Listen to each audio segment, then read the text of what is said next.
Majestic, dramatic, awe-inspiring. These are the bridges that are worldwide icons, as well as engineering marvels. She's beautiful. Each of them broke new ground. The first, the biggest, the longest, and the tallest. I'm Rob Bell, an engineer, and I'm on a global adventure to discover how and why these magnificent structures were built, and to learn about the sweat and the sacrifice that went into their construction. Well, hey! I'm going to take you closer than ever before. Oh, this is magnificent. Inspect them from every conceivable angle. Oh, yeah. And meet the men and women who keep them working round the clock, no matter what. Check this out. These are the world's greatest bridges. Sydney, Australia's oldest and largest city, and one of the world's most beautiful waterfronts. It's known as the Harbour City, and the very best way to arrive here has to be by boat, just as the first European settlers did some 230 years ago.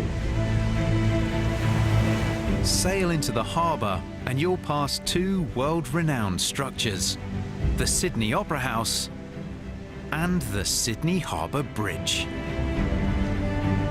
Rising to a height of 440 feet, it's the world's tallest steel arch bridge, connecting the northern suburbs of Sydney with the city centre.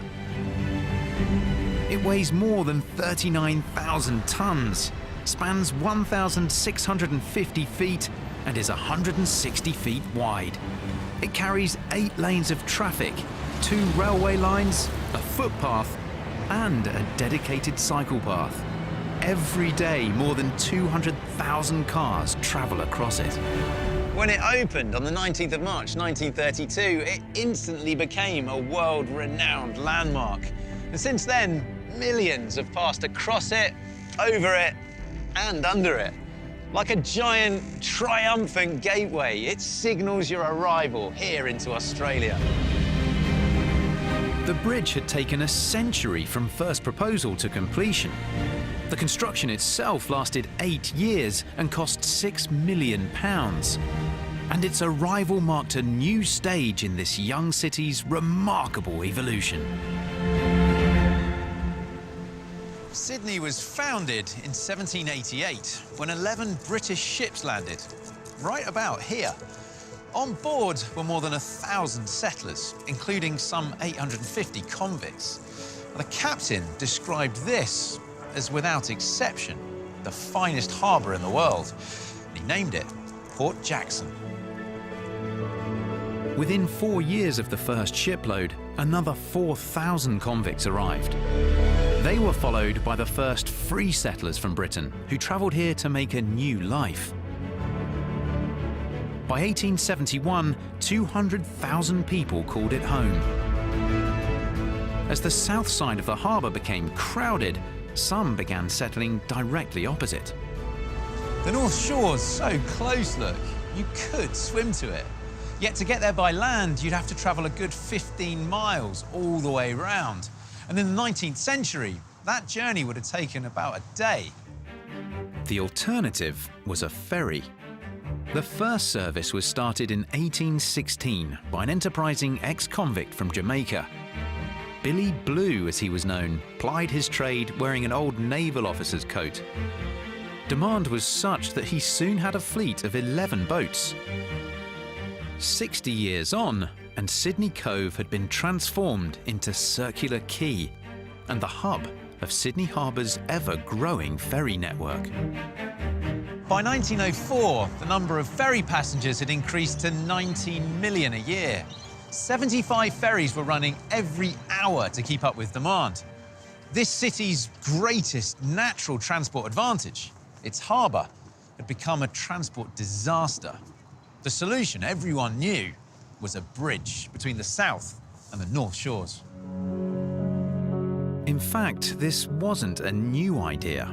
Throughout the 19th century, various bridge proposals had been submitted, but had all been rejected by successive governments. The designs were considered too fantastical, too unsightly, too much of a risk to shipping, or simply too expensive. But by 1900, a solution was needed urgently. So the government launched a worldwide competition to find the best design and construction plan. 30 of the top entries were put on public display here at the Queen Victoria building. Once a market, but now a smart and chic mall. But the judges deemed them all to be unsatisfactory and too lacking in detail. The only answer? A second competition, this time with a much more detailed brief. The bridge had to allow a clearance of 170 feet above the water. The main span needed to be 1,192 feet long, and the deck a minimum of 60 feet wide. It also needed to accommodate 2 railways, 2 roadways, 2 tram tracks, and 2 footpaths. It was this submission from Norman Self that won in the end. A cantilever bridge, a design where the beams are anchored at just one end and supported by large towers. The judges advised the government that construction should start immediately and be completed within 5.5 years. But then a change of government brought the entire project to a grinding halt before it even got started. The designers were furious. Over a period of 3 years, they'd invested a huge amount of time and money into what they described as the Sydney Bridge guessing competition, and all for nothing. And much to the anger of the people, it was looking like Sydney Harbour would never get its bridge.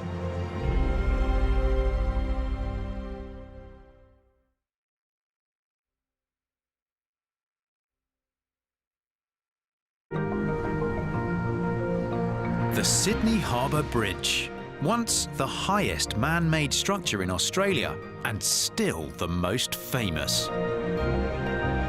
Walking across, you get a real appreciation of the scale of what's here. But it's not just the size, it's solidly built too. And you get a real sense of that looking up. The width of the steel plates that make up the arches, all the truss work between the arches. Not to mention the imposing granite-faced pylons at each end. It's seriously impressive. But at the beginning of the 20th century, it seemed unlikely this magnificent bridge was ever going to be built, as the project was hit by one delay after another. Norman Self's design, now more than 10 years old, was outdated, and following his death in 1911, the doors were left wide open for a new generation of bridge designers. The bridge we see and admire today might not have existed if it weren't for the drive and the determination of one man, John Jacob Crewe Bradfield. And even if it had gone ahead without his involvement, it would certainly have looked very different. Bradfield began his career as a draftsman. In 1891, he joined the New South Wales Public Works Department and went to live on Sydney's North Shore. That meant travelling to work by ferry, so he understood commuters' demands for a bridge all too well. As an advising engineer on the abortive bridge design competition, he'd witnessed what a farce it had been.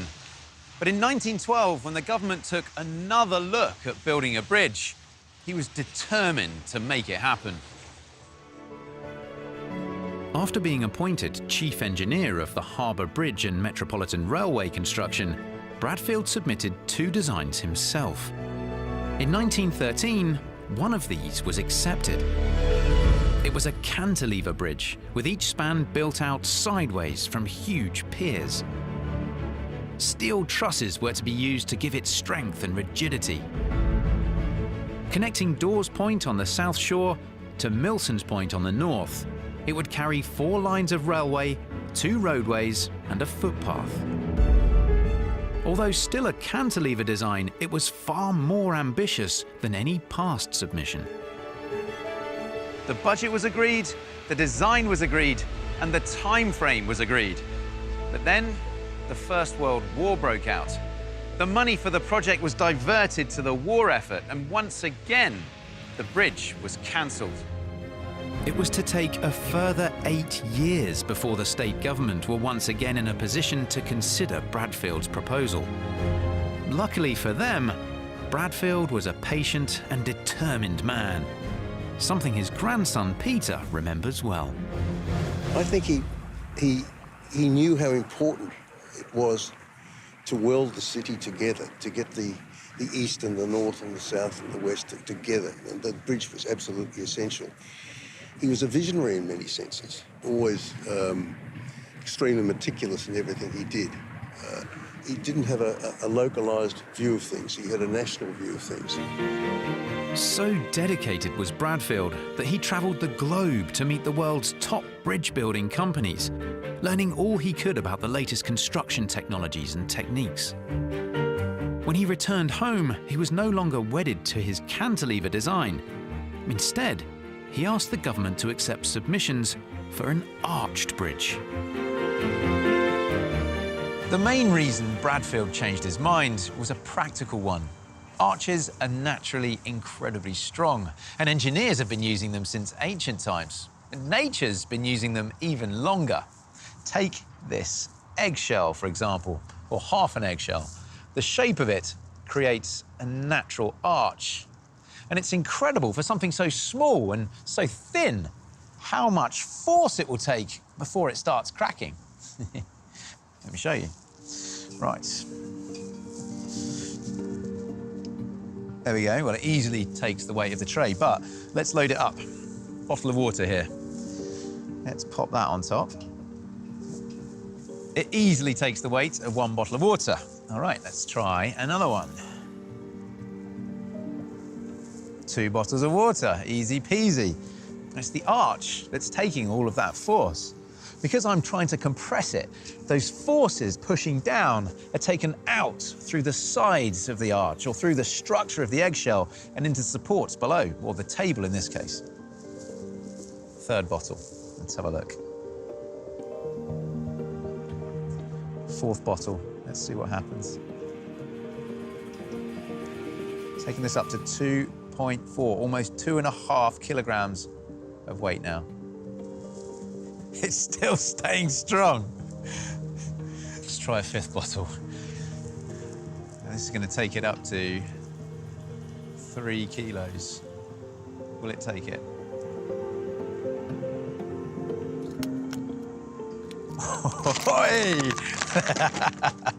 Our eggshell there took 5 bottles of water, but not quite the 6th. That's 3 kilograms of weight it could take down, and all because of that arch shape. It's definitely smashed. Before construction tenders for this new arch design were even accepted, Bradfield began preparing the ground. On the 28th of July, 1923, the turning of the first sod ceremony took place on the North Shore. What should have been a cause for celebration was, for many, a time of great concern, as 500 houses in the immediate area were compulsory purchased and destroyed. Some people wrote letters to the government. This one's from a Mr. Lockhart, an 82-year-old who stood to lose his furniture business.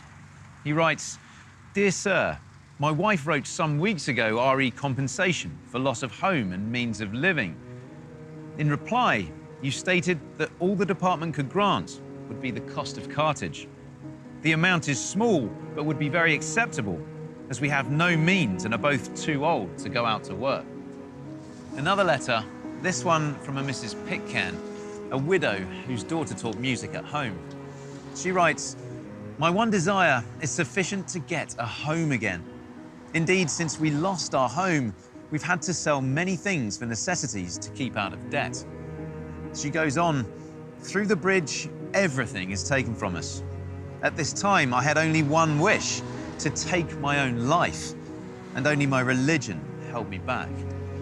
Though some people in the government may have been sympathetic to these pleas, they were afraid of setting an expensive precedent. A blanket policy was laid out.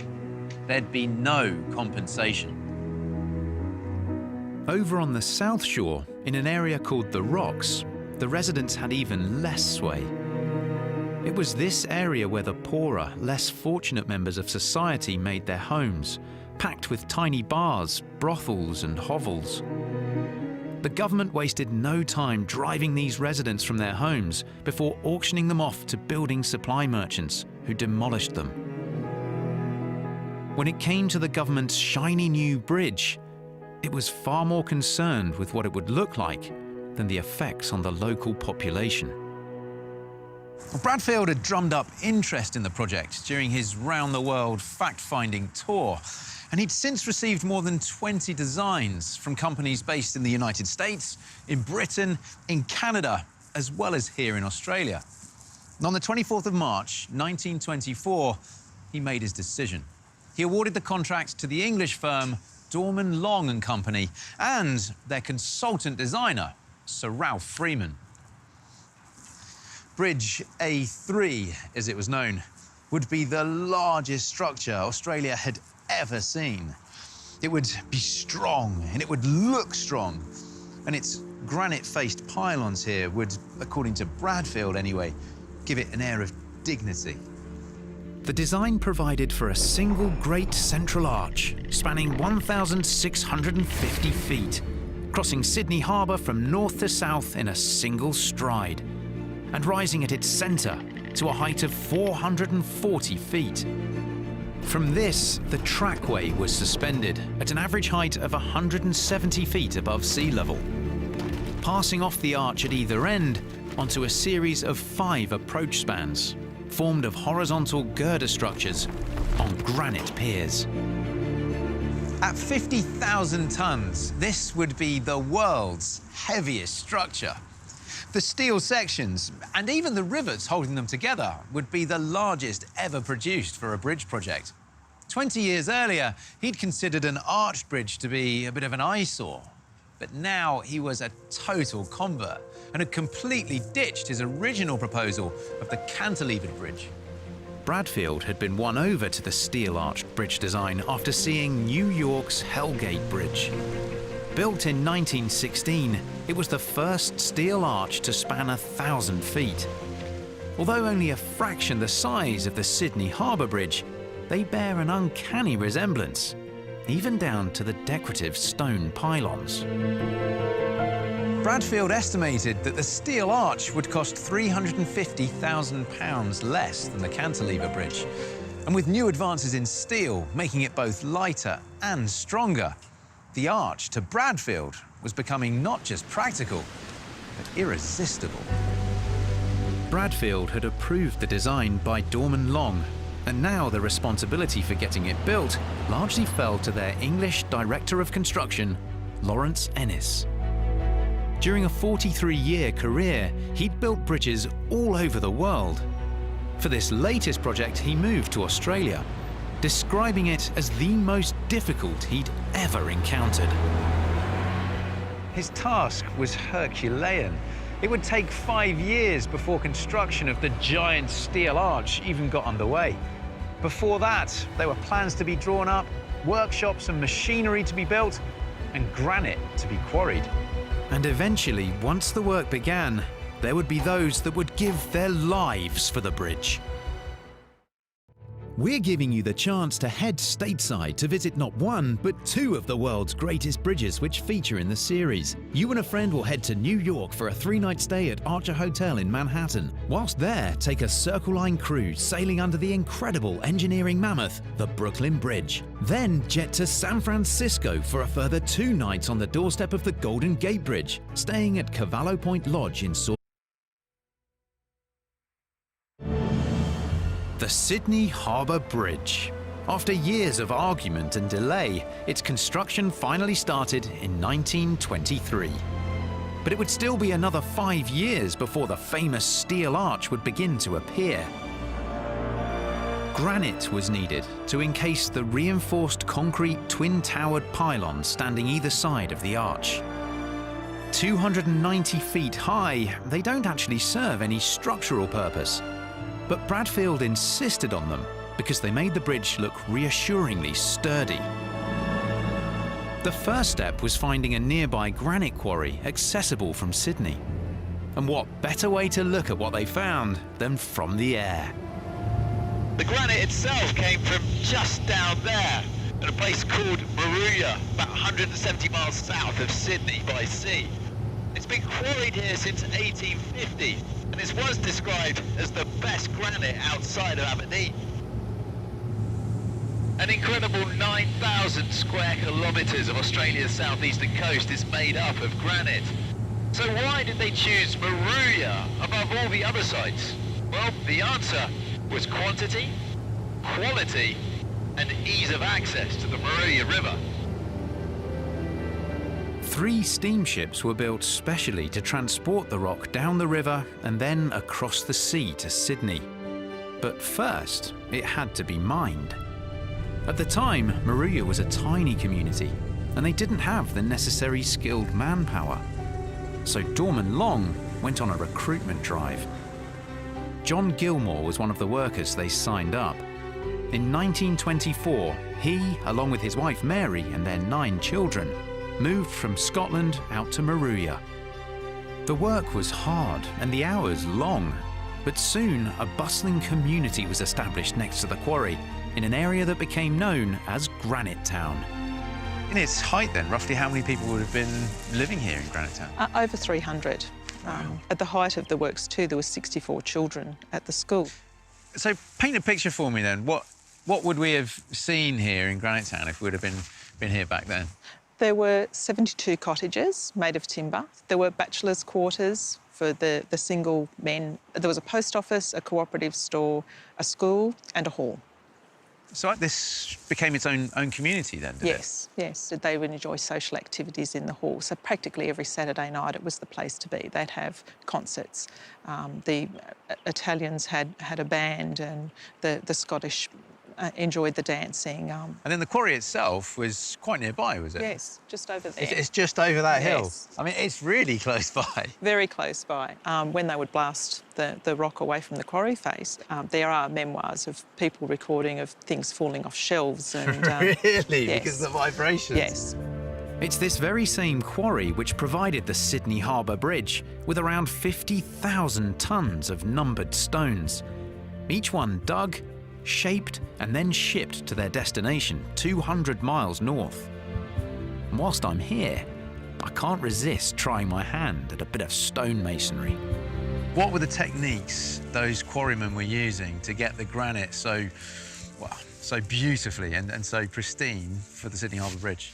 Once they'd produced that large block from the quarry face, then they moved it out as far as they could and then started cutting it up into smaller blocks using feathers and wedges. We've got a bit of a demonstration set up for you on a smaller section of stone. OK. So holes would have been drilled in the line where you wanted to cause the split, and the feathers and wedges, or feathers and plugs, they go into the hole.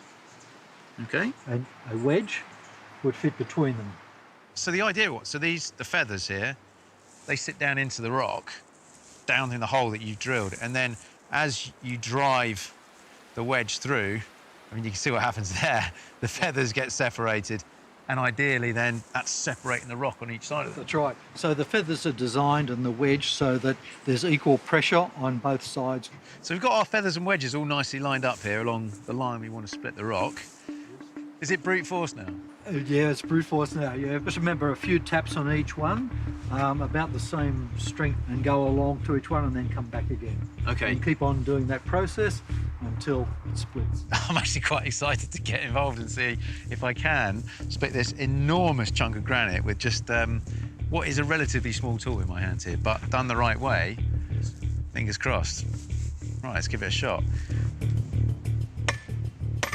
That's not too hard? No, OK, good. So, yeah, this feels like it is quite a nice, delicate process, actually. So then I come back through? Yes. Well, hey! Is that gone all the way through? Yes. It's definitely started. Let's have a look. Yeah. This dude's talking to me. Yes. Whoa, look at that.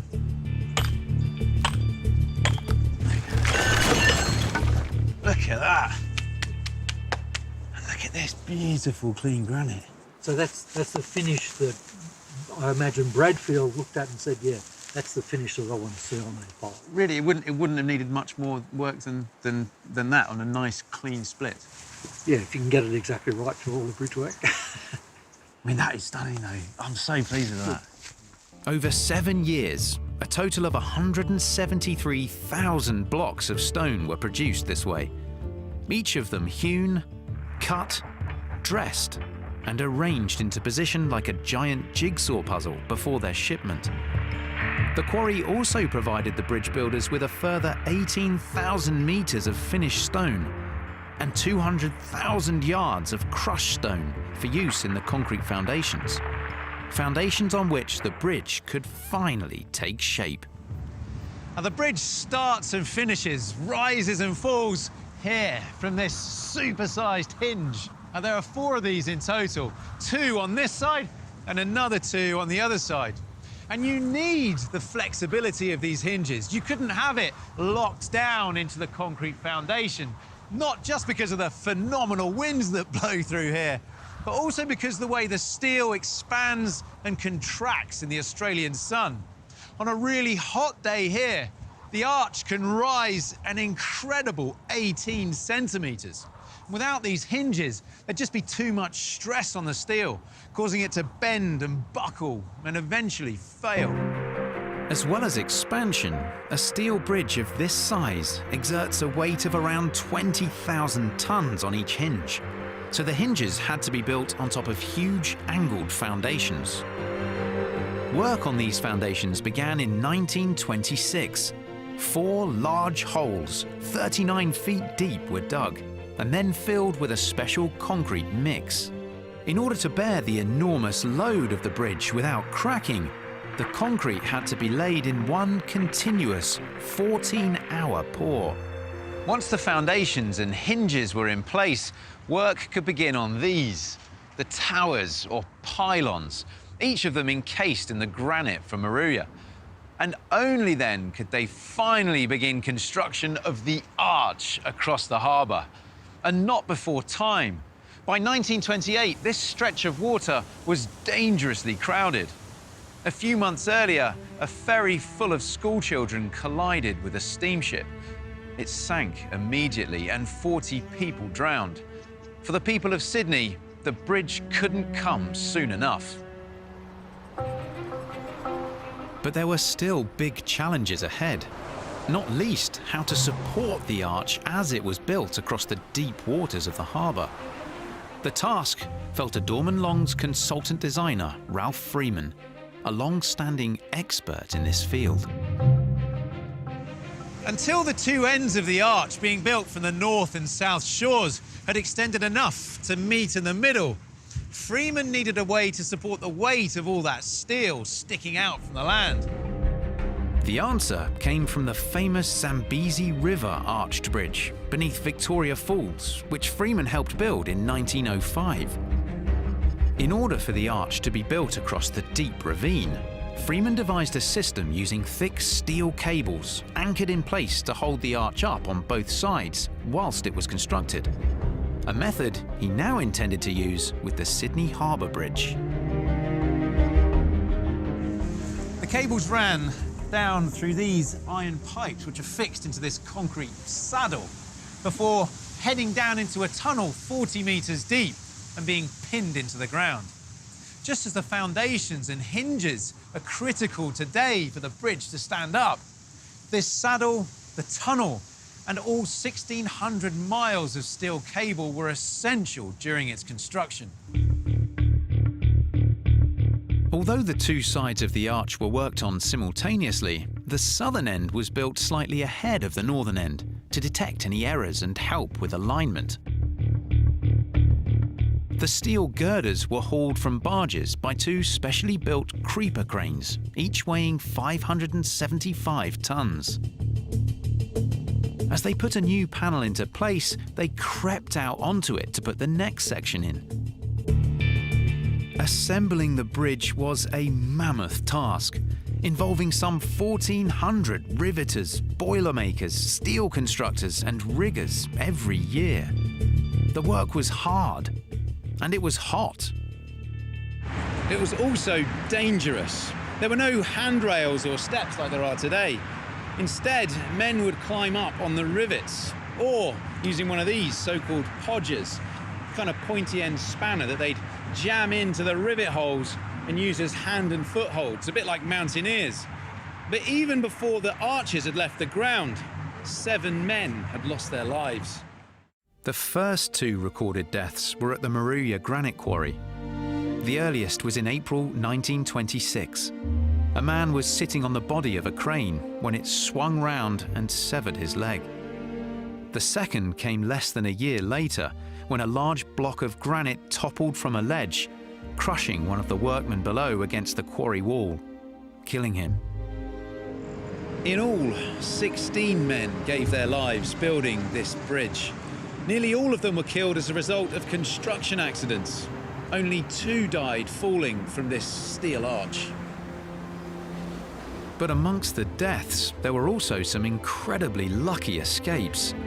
The most celebrated involved that of a riveter named Vince Kelly. Vince was working on the road deck level, about 150 feet above the water, fixing rivets with his powerful pneumatic gun, when he slipped and fell off the platform. As an experienced diver, he instinctively knew his best chances of cheating death were by straightening his body, pointing his toes and raising his arms above his head. By turning himself into a kind of human spear, he'd reduce the impact as he hit the water at more than 80 miles an hour. But still, his chances of survival were less than 1 in 10. Remarkably, Vince's technique worked, and he did survive, breaking 6 ribs but otherwise none the worse when plucked from the river. For his extraordinary feat of survival, he was awarded a special commemorative gold medal. Despite the risks, the bridge would become a lifesaver for many others. Before the 1929 Wall Street crash, which sent the world's economy spiralling into depression, unemployment here in Australia was already 10%. Afterwards, it more than doubled. But this construction project continued to provide job opportunities to men who otherwise may have become destitute. It kept on breathing life into the city. So much so, it was given the nickname, the Iron Lung. As the economy worsened, working hours were cut so more men could be employed. In such desperate times, seeing the arch gradually stretch across the harbour, the 2 sides getting closer and closer, gave Australians something to be proud of. Finally, on the 19th of August 1930, the 2 halves of the arch touched for the first time, right here in the middle of the bridge. It'd only taken 2 years since the start of construction, but at long last, Sydney North and Sydney South were united. Up high on the bridge, Bradfield and Freeman joined Lawrence Ennis, the man who'd overseen the day-to-day management of the construction. It was Ennis who made the first crossing from south to north, along the lower chord of the arch, 400 feet above the water. It would be another 2 years before the deck was fitted and the bridge declared open to the public. But in private, a feud was simmering between 2 of its key players, Bradfield and Freeman, which would soon explode into bitter and open warfare. Remember, there's still the chance to win that trip to the States, giving you the opportunity to admire the Brooklyn Bridge in New York and the Golden. Before the world-famous Harbour Bridge, there were 2 Sydneys. After it, there was only one, united by a monumental arch that rose above the water and the rooftops. When completed in 1932, it brought together 300,000 residents on the North Shore with another 600,000 on the south. Today, the population of Sydney is in excess of 5 million, and over 1 million vehicles cross the bridge every week. To cope with this relentlessly heavy use, a large team work round the clock to ensure that the 485,000 square metres of steelwork remains properly maintained. I just love getting in behind the skin of these giant structures. This is where you learn how the whole thing lives. Part of the maintenance program includes repainting the exposed steel sections every 5 years. A team of specialist painters used 30,000 litres of bespoke Sydney Harbour Bridge grey paint just to complete one coat. There's, I think, 6 million rivets on this Sydney Harbour Bridge. We've got about 85, 90 maintenance workers, which includes painters, riggers, carpenters, boilermakers, and it's still not enough. Back in the late 1920s, concerns over the bridge's future maintenance couldn't have been further from people's minds, as controversy over who actually designed the bridge was gaining momentum. John Bradfield, the chief engineer, had without doubt been the driving force in getting it built, and it was his proposal that the government had finally accepted. Ralph Freeman, the consultant engineer for Dorman Long, felt he was entitled to at least equal credit. He'd produced all the detailed plans, calculations and drawings, as well as providing the solution for supporting the arch during its construction. But this had all been done under the close scrutiny of Bradfield. Grandfather spent hundreds and hundreds of hours and a team of people checking every calculation that the contractors did and signing off on every calculation that was done for the bridge. The bridge wouldn't be built unless Grandfather had been there from day one, and he was. It was a 30-year project, and the bridge is where it is today, why it's there today, in the form it's there today, because of his overall supervision. Even during the final stages of construction, Bradfield was ever present. He appeared in all the official photographs and wrote articles for the public and engineering community. To the world, he was the designer of the Sydney Harbour Bridge. Freeman wanted recognition of his own, so he wrote to Bradfield, pointing out that he'd been working on the design since 1921, and added, "I ask you to use your influence as far as you can to prevent publication of the statement that the design of the bridge is yours." He went on further and demanded that you would personally like it to be known that the designs of the bridge submitted with Dorman Long's tender were prepared under my direction. A polite but strong request. Bradfield was unsympathetic. He replied, "We're producing between us the steelwork of a structure of worldwide significance, the details of which are prepared by you, but are subject to my revision before approval." And he went on, "Your request that I should proclaim that the design is yours would be incorrect if construed in any sense." When Freeman sailed from England to Australia in 1929, he confronted Bradfield, who refused to back down. An exasperated Freeman went to the papers.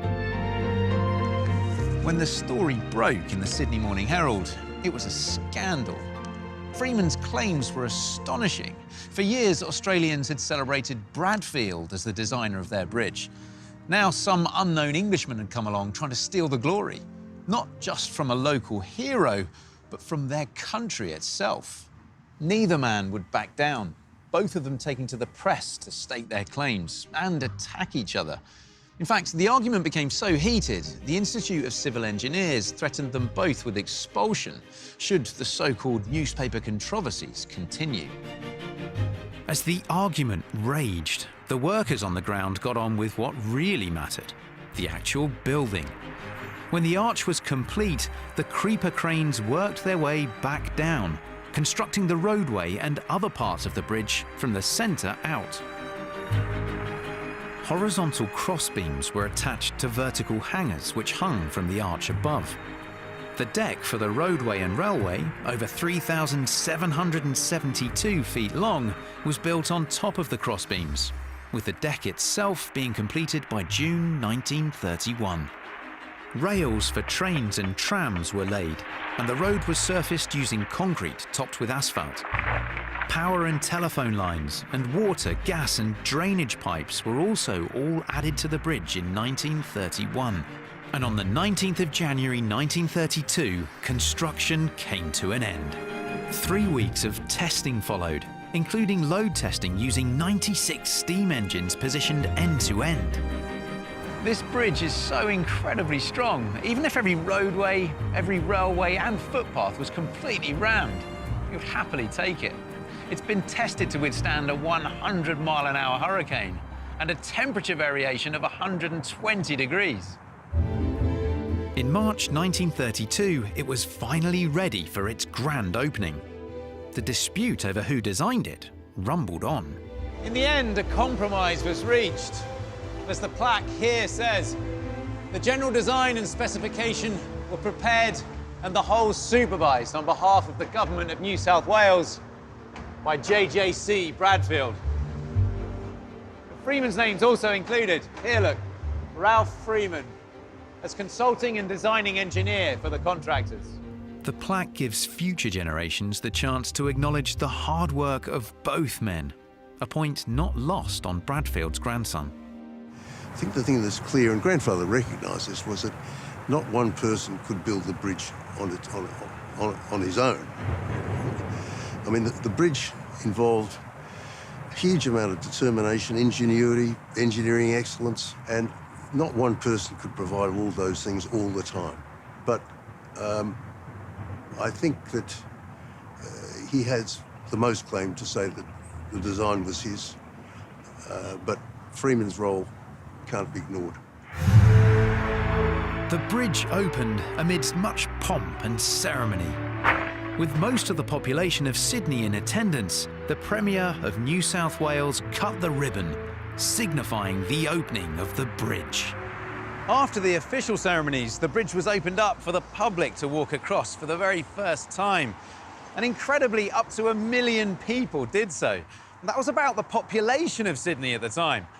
But the first to be driven across in a car was Dr. John Bradfield. At a time when there were only 30,000 cars and trucks in the entire city, the bridge could carry 6,000 vehicles and 160 trains every hour. Every person in Sydney could have crossed in a single afternoon.